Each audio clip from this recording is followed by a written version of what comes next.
do you have like itchy, watery eyes? Are you like sneezing all the time?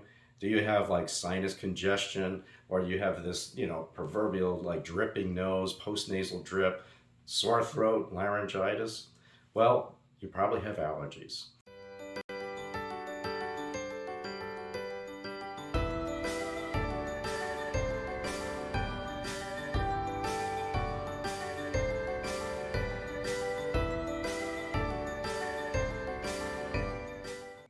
Hi, everybody. This is Dr. James Reed, chiropractic physician, certified functional medicine practitioner. And did you know that there are actually some natural things that can be done to help to rebalance your body so that you don't have to grab the Benadryl, the Zyrtec, but there are other things that can be done that can help your body recover so that you don't experience a lot of these allergy symptoms.